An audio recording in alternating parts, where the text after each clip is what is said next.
What is it? Charlie asked. He was 10 or 11 at that point. Not sure, I replied. I turned my hat forward, hoping the brim would block out some of the glare on that sunny August afternoon. Something was floating in the water about a couple of 100 feet offshore. It looked big. Long, too. I assumed it was the carcass of a whale. They'd been known to wash up every now and again. Maybe a whale, I remarked. Gross. Yeah? You think it's gross now? Wait until it reaches land and stinks up the beach for a couple of miles in every direction. Charlie made a face. I kinda want to poke it, he said. I grinned. That's my boy. What are you two looking at? Carol asked as she approached our blanket. She had Ashley in tow. They were returning from the snack bar holding burgers and sodas for our lunch. Dead whale, I announced. Ew. Ashley exclaimed, studying the area where it floated. Why are there birds flying at it? So they can eat, I told her, which produced a grimace. They're gonna have their lunch and we're gonna have ours. Unless you want to go out and join them for some slimy whale. Ashley turned green. Charlie laughed. Carol rolled her eyes. The trifecta of fatherhood. We sat on the blanket and enjoyed our meal. It was exceptionally hot that day and the beach was crowded. One by one, the nearby beachgoers noticed the carcass in the water and made their own comments. The older guy next to us wouldn't stop talking to his wife about how bad it was going to smell once the wind shifted. He seemed excited. A couple hours passed. Charlie and Ash splashed around while Carol worked on her tan. I watched the kids to make sure they weren't getting sucked out to sea, but most of my focus was on the dead whale. It had gotten closer to shore as the tide rolled in. The seagulls were ignoring it. I thought that was strange. They'd been treating it like an all-you-can-eat buffet for a while, but now not a single one flew around trying to take a bite. I felt a flicker of concern. Hey, guys, I called out. Come on out of the water. Ashley obeyed, but Charlie kept doing his thing, although I could tell he had an eye on me to see if I really meant it. I shot him a death glare. He moaned dramatically and followed his sister. That whale's getting closer, and I don't want you getting its blood and guts all over you, I told them. Ew, Ashley proclaimed, like I'd expected. Dad, the water's fine, Charlie complained. Mom? Listen to your father, Carol replied automatically. This sucks, Charlie whined and plopped onto the blanket next to his sister. Stupid dead whale. We read and made sandcastles and tanned for the next little while. When I glanced at my watch, I saw it was around 4. The beach was still packed. Most of the beachgoers had made the choice to stop swimming, opting instead to dip their toes or remain on the sand. The whale was only 50 or so feet offshore. We should probably pack up and head on home, I suggested. That whale's going to be too close for comfort pretty soon, and I promise you'll be better off if you never have to smell it. Yeah, and I need to start making dinner, Carol sighed. Don't forget, your parents are coming around 7. I blinked. I had forgotten. You kids excited to see Grandma and Grandpa? I asked. Yes, they replied in unison. Hey, take a look at that, called a voice at my left. It was the older guy who'd been excited about the whale's stench. He was pointing at the water. The 4 of us followed his finger.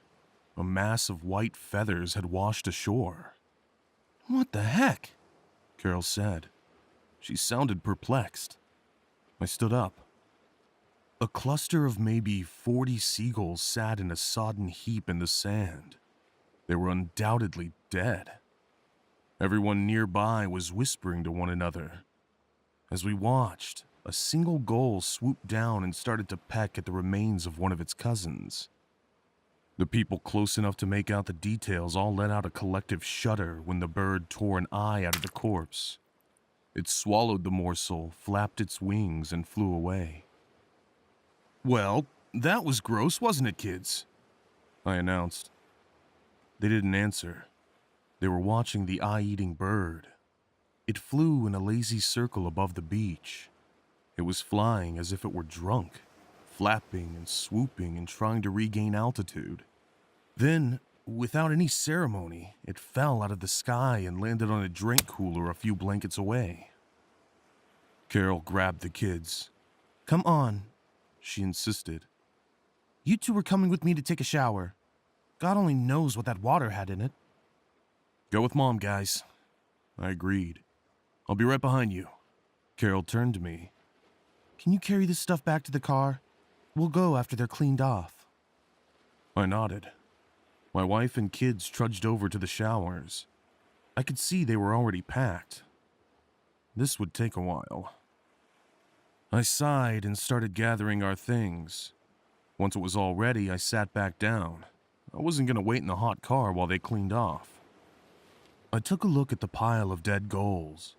They seemed puffier than they'd been only a minute or two before. Swollen.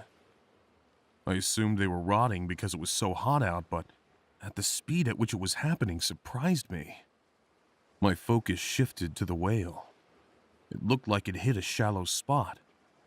Once the tide went out later that night, it'd be properly beached. Poor tubby bastard, I thought.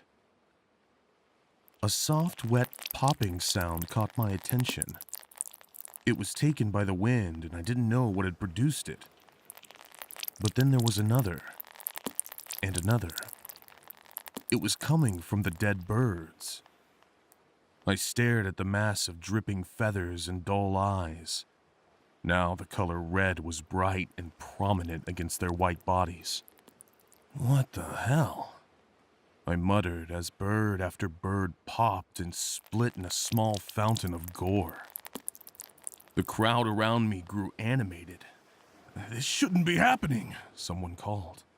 Another person shouted, "Get away from it!" A scream pierced through the commotion, and everyone turned to see who'd produced it. A man was holding his son to his chest.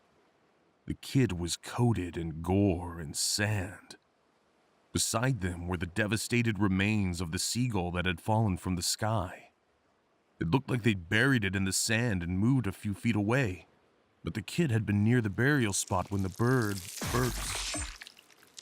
The kid was filthy and terrified and spitting up onto the sand, but seemed no worse for wear. His mom was pouring their cooler full of ice water over him to clean the blood and feathers off.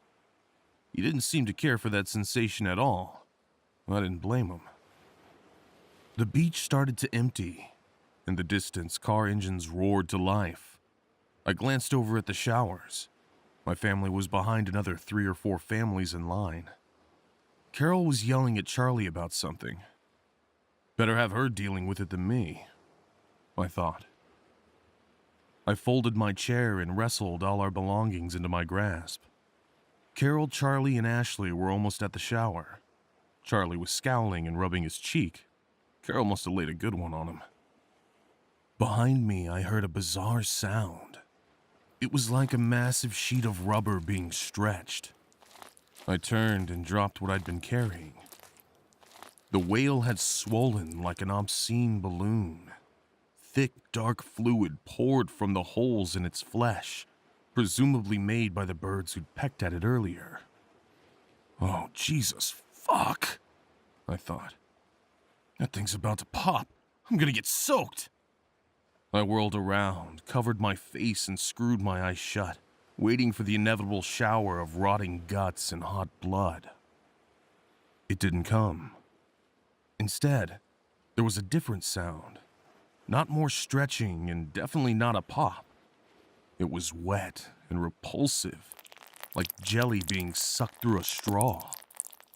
Cautiously, I turned back toward the carcass. Something was squeezing through the holes. It was thick and glistening, greenish-gray and streaked with ugly purple veins. It steamed when it struck the water. A stench unlike anything I have ever experienced and beyond all possible description met my nostrils. Fuck absolutely every part of this, I told myself, and hauled our stuff and bolted for the parking lot. As I ran, I looked at my family. They were showering off. I turned and examined the whale behind me. It was sinking back into the water. Whatever had killed it had stopped emerging from the corpse. It was back in the ocean, where presumably it had come from. I made a mental note to never set foot in the ocean again. I piled our gear into the car and started it up. Carol and the kids arrived back a few minutes later. "Did you see that thing?" I asked Carol, doing my best not to sound as frightened as I was. I didn't want Charlie and Ashley's day to be any worse. No, She replied. but we all smelled it. Charlie threw up, Ashley announced, beaming. No, I didn't. He pouted. "Okay, well, let's go home," I said, and threw the car in reverse. We headed through the lot, toward the exit. I paused at the stop sign, ready to pull out into traffic. In the corner of my left eye, I saw a green car parked haphazardly in the back of the lot. It looked like it had been parked in haste. There was a commotion inside. I didn't say anything to the family, but I stared through the windows as I pulled onto the main road. It was the family of the little boy who'd been splashed by the dead seagull. The one I saw spitting into the sand afterward. He looked different. Bigger. Heavier even. Almost as if he were swelling up. I let out a soft gasp of realization at the same time all the windows of the green car turned bright red. Hearing my gasp, Carol turned and asked what was wrong. I shifted my eyes forward and kept our car moving down the road. "Nothing," I replied. "Nothing at all. Just a bad day." I paused and watched in the rearview mirror as the bewildered, bloody parents leapt from their car. Their mouths were open, and they were screaming and spitting onto the ground. A very bad day.